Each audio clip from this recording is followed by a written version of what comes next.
video games have come a long way from short, linear adventures with little story to complex game worlds that directly respond to certain player decisions.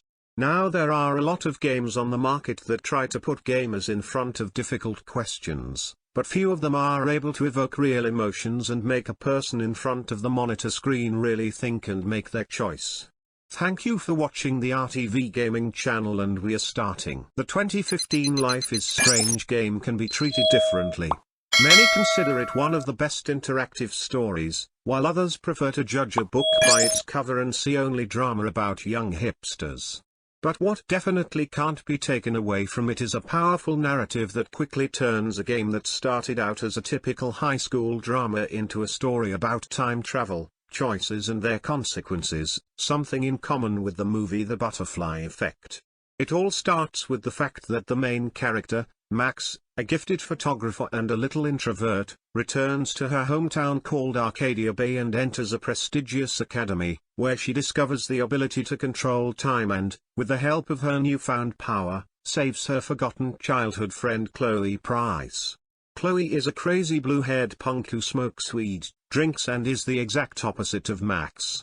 An old friendship flares up again, and from that moment the real adventures begin. Throughout the story, we begin to get to know Chloe better, get acquainted with the life of the city and its main inhabitants, and also conduct our own investigation into the disappearance of a friend. The game puts us in front of difficult choices more than once, but the most cruel decision comes at the end of the game, when it turns out that the games eventually became the cause of a huge tornado approaching the city. We are faced with a choice. Let Chloe go, letting her die at school, but save a city of thousands. Or leave everything as it is, saving lives and destroying Arcadia Bay.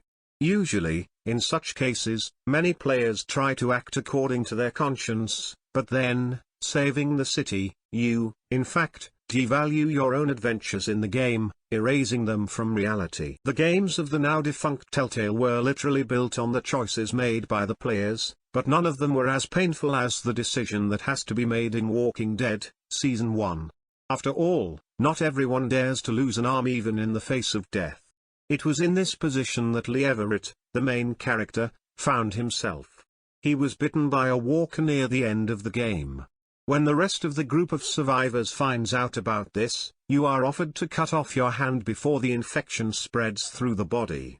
The bottom line is that no one knows if cutting off a limb will help save Lee from becoming a brain eater, but at least in theory there is a chance. On the other hand, if you lose your arm, you seriously reduce your chances of surviving in a city filled with zombies. But you still need to take care of Clementine, a little girl we met at the beginning of the game. What will happen to her if Lee dies? Well, have you thought? In fact, such a seemingly important decision does not affect the outcome of the game itself, but only the gameplay. If you choose to keep your hand, Lee will look as weak and sickly as possible, but will be able to perform most of the actions on his own. If left without a hand, it will be extremely difficult for Lee, but the outcome of the game is still the same. Military shooters rarely raise tough questions that aren't easy to answer, while feeling comfortable as patriotic action movies. But what if we use a war game to show how much war affects those who participate in it and how easy it is to make cruel, inhuman decisions in such a situation? These are the kinds of questions that Spec Ops: The Line asks. It all starts with how 3 soldiers go on a mission to Dubai, which was practically devastated by sandstorms, to find out what happened there. But on the spot, they learn that there is a war going on in the city between local residents and the 33rd US Battalion, which was previously sent to help Dubai and disappeared there, as well as with bandits. All 3 groups are hostile to the main characters.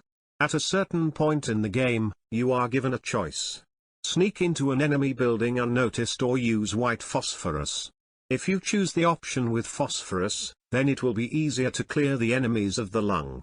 True, then you will find out that there were also civilians in that building, whom you doomed to a monstrously cruel and painful death with your own hands, and the game makes us walk past their mutilated, frozen in different poses, corpses. It is at this moment that you realize what you have done, and then you feel bad. You can try to avoid all this and refuse to use phosphorus, but the game will still lead you to this situation. But maybe that's the point.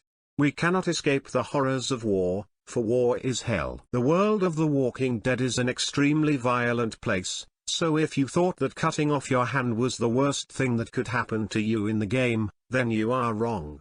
As the game progresses, Lee and Clementine become part of a small group of survivors, including a family consisting of a father, mother, and their young son named Duck. Somewhere in the middle of the game, the boy is bitten by a zombie, but his family refuses to accept the fact that their only son is infected and will soon inevitably turn into a flesh-eater. Therefore, the group travels for some time with a bitten child, who gets worse and worse over time. When Duck reaches a critical state and is already on the verge of transformation, the group realizes that it's time to do something about it. Lee convinces Kenny, the boy's father, that it is time to stop the child's torment, and he, along with his wife and child, goes further into the forest to solve this problem. Initially, the decision to shoot her son is made by the mother, but, unable to cope with the terrible reality of what is happening, she puts a bullet in her temple. And now you have to decide whether to convince Kenny, who lost his wife a minute ago, to save Duck from torment with his own hand, or to take this burden upon himself. In this video, we told you about the most difficult decisions in video games. What choice would you make? What decisions in games were the most difficult for you? Write to us about it in the comments.